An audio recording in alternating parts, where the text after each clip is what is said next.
அஸ்ஸலாமு அலைக்கும். Hello friends, எல்லாரும் எப்படி இருக்கீங்க? அல்ஹம்துலில்லாஹ் நான் ரொம்பவே நல்லாயிருக்கேன். ஈத் vlog தான் வந்து இன்றைக்கி உங்கள் கூட வந்து ஷேர் பண்ண போகிறேன். ரொம்ப பெரிய வீடியோலாம் இல்லை, சின்ன சின்ன கிளிப்ஸ் எல்லாம் கம்பைன் பண்ணி ஒரு வீடியோவாக கொடுத்துருக்கேன். லாங் வீடியோ அப்லோட் பண்ணி ரொம்ப நாள் ஆயிடுச்சு. எல்லாருக்குமே இந்த ஈத் அல்ஹம்துலில்லாஹ் நல்லபடியாக போயிருக்கோம் அப்படின்னு நினைக்கிறேன். எனக்குமே ரொம்பவே சூப்பராக போச்சு. அதே மாதிரி இந்த ஈத் பார்த்திங்கன்னா ரொம்பவே ஸ்பெஷலும் கூட. ஏன்னா எனக்கு பார்த்திங்கன்னா கேர்ள் பேபி பிறந்திருக்கு. அவளுக்காக வந்து எல்லாருமே துவா செய்யுங்க. ஸோ காலையில் பார்த்திங்கன்னா பிரேக்ஃபாஸ்ட்லேருந்து தான் வந்து வீடியோ எடுக்க ஸ்டார்ட் பண்ணியிருந்தேன். இந்த ஈத்துக்கு பார்த்திங்கன்னா ப்ரிப்பரேஷன் எதுவுமே வந்து செய்யலை. பேபி இருக்கனால வேலை அப்படின்னு சொல்லிட்டு அப்படியே வந்து போயிடுச்சு. ஸோ காலையில் ஒரு 5 o'clock போல் எழுந்திரிச்சு அதுக்கப்புறம் தான் பார்த்திங்கன்னா ஒன்று ஒன்றா ரெடி பண்ணிகிட்டு இருந்தேன். பிரேக்ஃபாஸ்ட்டுக்கு காலையில் பார்த்திங்கன்னா ஹஸ்பண்ட் பூரியும் அதுக்கப்புறம் பார்த்திங்கன்னா உருளைக்கிழங்கு மசாலா தான் வந்து கேட்டிருந்தாங்க. ஸோ ஃபஸ்ட்டு வேலையாக கிழங்க வேக போட்டுட்டு அது பார்த்திங்கன்னா பூரிக்கு மாவு பிணைஞ்சு வச்சாச்சு. பூரி வந்து நம்ம லாஸ்ட்டில் சுட்டுக்கலாம் சொல்லிவிட்டு அடுத்த வேலையை பார்த்திங்கன்னா வடலப்பம் ரெடி பண்ண ஸ்டார்ட் பண்ணிட்டேன். எப்போவுமே வடலப்பம்லாம் வந்து முன்னாடி ரெடி பண்ணி வச்சுருவேன். இந்த வாட்டி காலையிலே தான் வந்து செஞ்சிட்ருந்தேன். இருந்தாலுமே கரெக்டாக டைம் வந்து மேனேஜ் ஆகிடுச்சு. பாப்பா முழிக்கிறதுக்குள்ளே எல்லாத்தையுமே வந்து ரெடி பண்ணிடலாம் சொல்லி டக்கு டக்குன்னு தான் வந்து செஞ்சிட்ருந்தேன்.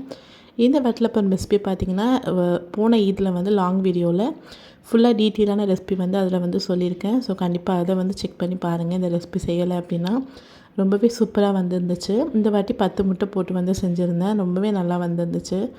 வட்டலப்பத்துக்கு மிக்ஸ் பண்ணி அது ஒரு பக்கம் அவிய போட்டுட்டு இன்னொரு பக்கம் பார்த்திங்கன்னா கிழங்கு மசாலா ரெடி பண்ணி வச்சாச்சு. அடுத்தடுத்து வேலைன்னு சொல்லி ரொம்பவே பிஸியாக போச்சு. நோன்பு ஸ்டார்ட் ஆன மாதிரி தான் இருந்துச்சு. அதுக்குள்ளே அல்ஹம்துலில்லாஹ் நோன்பெல்லாம் முடிஞ்சு இப்போ வந்து பெருநாள் முடிஞ்சு 10 நாள் கிட்ட ஆயிடுச்சு அப்படின்னு நினைக்கிறேன்.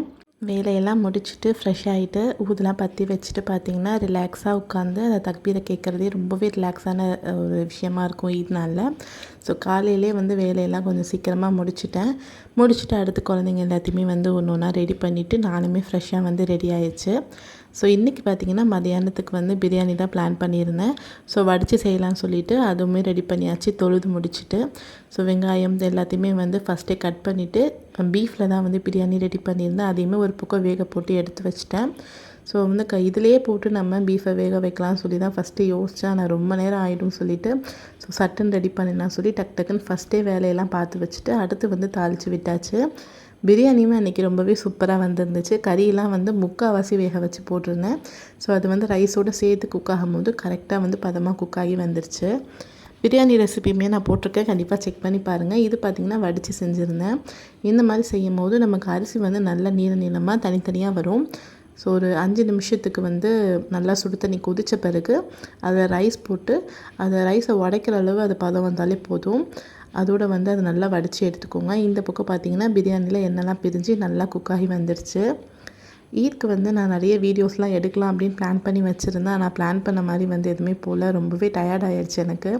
ஸோ குழந்தைய வச்சுட்டு மெயின்டைன் பண்ண முடியலை. ஸோ இது கூடயே பார்த்திங்கன்னா மதியானத்துக்கு வந்து தந்தூரி சிக்கன் வந்து ரெடி பண்ணியிருந்தேன் 1/2 kgயில்.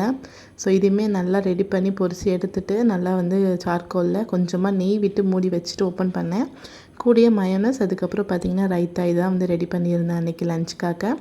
நீங்கள் இதுக்கு என்ன பிரேக்ஃபாஸ்ட் லஞ்ச்லாம் ரெடி பண்ணீங்கன்னு சொல்லிவிட்டு கண்டிப்பாக கமெண்ட்லேயே கூட ஷேர் பண்ணிக்கோங்க.